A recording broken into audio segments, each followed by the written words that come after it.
Good morning all of you. हमारा topic चल रहा था प्राचीन भारत के शिक्षा के केंद्र। हम लोग प्राचीन भारत के शिक्षा के केंद्र पढ़ रहे थे और प्राचीन भारत की शिक्षा के केंद्रों को जैसे कि मैंने बताया था 2 भागों में बांटा है, बौद्धों के शिक्षा के केंद्र और हिंदुओं के शिक्षा के केंद्र। तो हम सबसे पहले बौद्धों की शिक्षा के केंद्र पढ़ रहे थे, जिसमें हम लोगों ने नालंदा, विक्रमशिला, वल्लभी विश्वविद्यालय के बारे में पढ़ा था। आज हम तक्षशिला विश्वविद्यालय के बारे में चर्चा करेंगे। आज का हमारा टॉपिक है तक्षशिला विश्वविद्यालय। देखो, प्राचीन काल से ही अगर बात करते हैं, हम तक्षशिला की बात करते हैं, तो प्राचीन काल से ही ज्ञान और शिक्षा के लिए तक्षशिला का बहुत ही महत्व रहा है, बहुत प्रसिद्ध रहा है तक्षशिला। इसके लिए ज्ञान और शिक्षा के लिए प्राचीन काल से ही ये प्रसिद्ध रहा है। ठीक है, अगर इसकी बात करते हैं तक्षशिला की, तो कहाँ है वर्तमान में इसके अवशेष कहाँ मिले हैं? पाकिस्तान में इसके अवशेष मिले हैं। तक्षशिला जो अपने ज्ञान और शिक्षा के लिए प्रसिद्ध माना जाता है, वर्तमान में इसके अवशेष पाकिस्तान में मिले हैं। और जातकों से ये पता चलता है, जातकों से जानकारी मिलती है कि 7वीं शताब्दी तक इसने खूब ख्याति प्रसिद्धि अर्जित कर ली थी। और ये माना जाता है कि इस विश्वविद्यालय की स्थापना राजा भरत ने करवाई थी। किसने करवाई थी? भरत। हम लोगों ने जब महाभारत के बारे में मैंने आपको जानकारी दी थी, तो उसमें मैंने आपको भरत वंश के राजाओं के बारे में बताया था। तो भरत वंश राजा भरत ने इस विश्वविद्यालय की स्थापना की थी। इसके संस्थापक कौन थे? राजा भरत। और राजा भरत ने इस विश्वविद्यालय का प्रशासन अपने मंत्री तक्ष को सौंपा था और उसी के नाम पर इस विश्वविद्यालय का नाम तक्षशिला पड़ गया। तो इसकी स्थापना भरत वंश के राजा भरत ने की थी, जिसी के नाम पर इस वंश का नाम भी पड़ा था भरत। और इसका जो प्रशासन है उन्होंने अपने मंत्री तक्ष को सौंपा था, इसलिए इस महाविद्यालय का नाम तक्षशिला पड़ गया। ठीक है, और बात आती है उत्तर वैदिक काल की। उत्तर वैदिक काल में ये नगर तक्षशिला क्या बन गया था? एक नगर बन गया था, एक शहर बन गया था, शहर के रूप में विकसित हो गया था। तो क्या हुआ, जब ये शहर के रूप में विकसित हो गया तो यहाँ क्या हो गया, बड़े बड़े विद्वान आने लग गए। और जब बड़े बड़े विद्वान यहाँ आने लग गए, रहने लग गए, तो क्या हो गया, वो वहाँ पर ज्ञान के लिए चर्चाएं होने लग गई, संगोष्ठियाँ होने लग गई और तक्षशिला अपनी उन्नति की पराकाष्ठा पर पहुँच गया। ठीक है, और जातकों से हमें ये जानकारी भी मिलती है कि यहाँ पर दूर दूर से विद्यार्थी, पूरे भारत के हर कोने से विद्यार्थी यहाँ शिक्षा प्राप्त करने आते थे। और ये शिक्षा का धीरे धीरे एक महान केंद्र बन गया। यहाँ के जो विद्यार्थी यहाँ शिक्षा प्राप्त करने आते थे, वो यहाँ के आचार्यों के सानिध्य में रहकर शिक्षा प्राप्त करते हुए अपने इस विश्वविद्यालय को ख्याति प्राप्त करवाते थे। ठीक है, अब बात करते हैं कि यहाँ किन विद्यार्थियों का प्रवेश होता था। तो इस विश्वविद्यालय में जो प्रवेश के लिए जो एक आयु सीमा रखी गई थी, वो थी 16 वर्ष। 16 वर्ष के विद्यार्थी को ही इस विश्वविद्यालय में प्रवेश मिलता था। ठीक है, इससे पहले विद्यार्थी क्या करते थे, अपने ही नगर में रहकर शिक्षा प्राप्त करते थे। और जब अपने नगर में रह के प्राथमिक शिक्षा प्राप्त कर लेते थे, तो उच्च शिक्षा के लिए इस महाविद्यालय में वो लोग प्रवेश लेते थे। और इस महाविद्यालय में प्रवेश के लिए आयु कितनी रखी गई थी? आयु सीमा 16 वर्ष की आयु सीमा रखी गई थी। 16 वर्ष का विद्यार्थी इस महाविद्यालय में प्रवेश ले सकता था। और इस महाविद्यालय में जो विद्यार्थी शिक्षा प्राप्त करते थे, उन्हें शुल्क भी देना पड़ता था, शुल्क अदायगी करनी पड़ती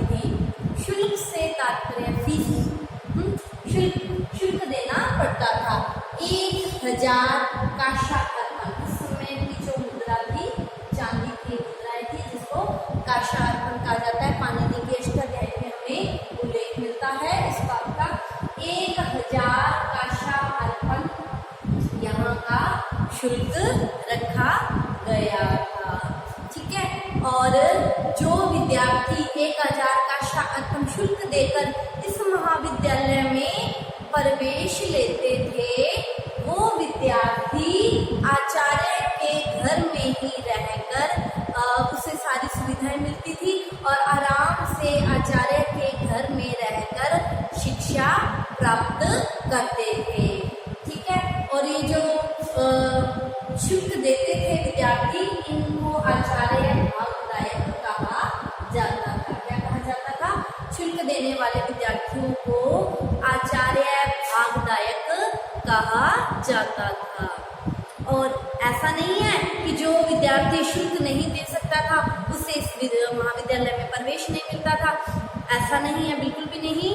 जो विद्यार्थी शुल्क नहीं दे सकते थे उनके लिए भी इस महाविद्यालय में प्रवेश की सुविधा थी। और वो विद्यार्थी कैसे विद्यार्थी होते थे? स्वावलंबी छात्र, जो क्या करते थे, दिन में तो कार्य करते थे, काम करते थे और रात को शिक्षा प्राप्त करते थे। और दिन में काम करने के बाद जो राशि उन्हें मिलती थी उससे वो अपना शुल्क चुकाते थे। और शुल्क देने वाले विद्यार्थियों को तो आचार्य भागदायक कहा जाता था। और जो विद्यार्थी स्वावलंबी होते थे, दिन में कार्य करते थे और रात को शिक्षा प्राप्त करते थे, ऐसे विद्यार्थियों को धमते वासिक कहा जाता था। तो इस पे आपके छोटे क्वेश्चन भी पूछे जा सकते हैं कि तक्षशिला में जो स्वावलंबी विद्यार्थी प्रवेश लेते थे, जो विद्यार्थी प्रवेश लेते थे स्वावलंबी होते थे, उन्हें किस नाम से पुकारा जाता था? उन्हें धमते वासिक के नाम से पुकारा जाता था।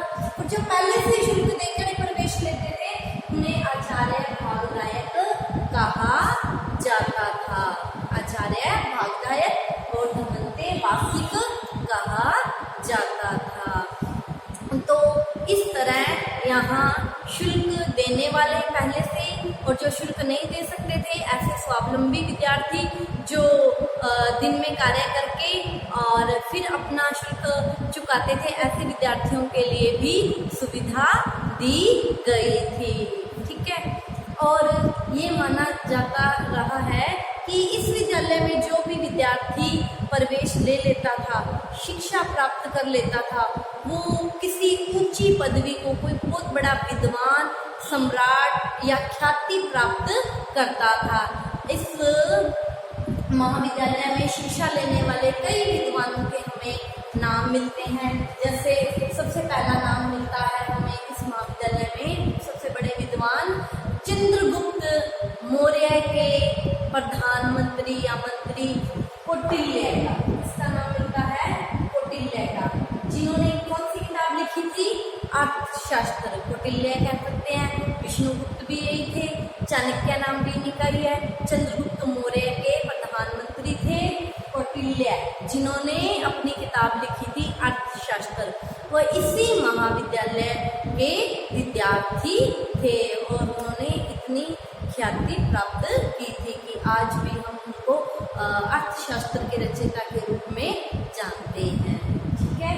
और अगले विद्वान जो इस महाविद्यालय के मिलते हैं पतंजलि, जिन्होंने अपनी किताब महाभाष्य लिखी थी। पतंजलि का महाभाष्य मैं आप लोगों को जब भारतीय इतिहास को जानने के स्रोत करवाए थे उसमें बता चुकी हूँ लास्ट क्लासेज में।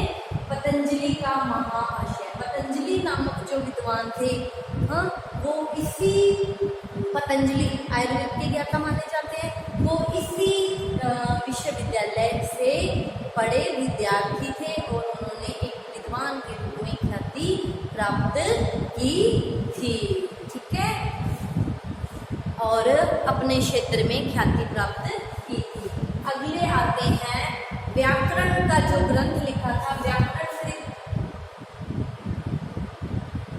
व्याकरणकृत पाणिनि नाम है। पाणिनि ने कौन सी किताब लिखी थी? अष्टाध्यायी। व्याकरणकृत ग्रंथ अष्टाध्यायी किसने लिखी थी? पाणिनि ने। पाणिनि भी इसी विश्वविद्यालय के विद्यार्थी थे। अतः कहने का भाव ये है कि यहाँ से शिक्षा प्राप्त करने वाले विद्यार्थी दूर दूर तक ख्याति प्राप्त करते थे। अतः उस समय तक्षशिला शिक्षा का एक प्रधान केंद्र था। और इसके वर्तमान में अवशेष कहाँ मिले हैं? पाकिस्तान में मिले हैं। इसकी संस्थापक राजा भरत थे और इसका प्रशासन उन्होंने तक्ष को सौंपा था। इसी के नाम पर इस विश्वविद्यालय का नाम तक्षशिला पड़ा। उत्तर वैदिक काल में ये अपने ज्ञान और के लिए प्रसिद्ध था। ये क्यों? क्योंकि तक्षशिला एक नगर बन गया था उत्तर वैदिक काल में, तो यहाँ पे विद्वानों की आवाजाही लगी रहती थी, चर्चाएं होती थी, तो ये शिक्षा का एक महान केंद्र बन गया। दूर दूर से विद्यार्थी यहाँ आकर शिक्षा प्राप्त करते थे। कुछ विद्यार्थी शुल्क देकर प्रवेश लेते थे, जिन्हें आचार्य भागदायक कहा जाता था, और कुछ जो शुल्क नहीं दे सकते थे उनके लिए भी प्रवेश था, जो दिन में कार्य करके रात को शिक्षा प्राप्त करते थे। दमंतेवासिक कहा जाता था ऐसे विद्यार्थियों को। और ऐसे विद्यार्थी जो इस महाविद्यालय में शिक्षा प्राप्त कर लेते थे वो दूर दूर तक ख्याति को प्राप्त करते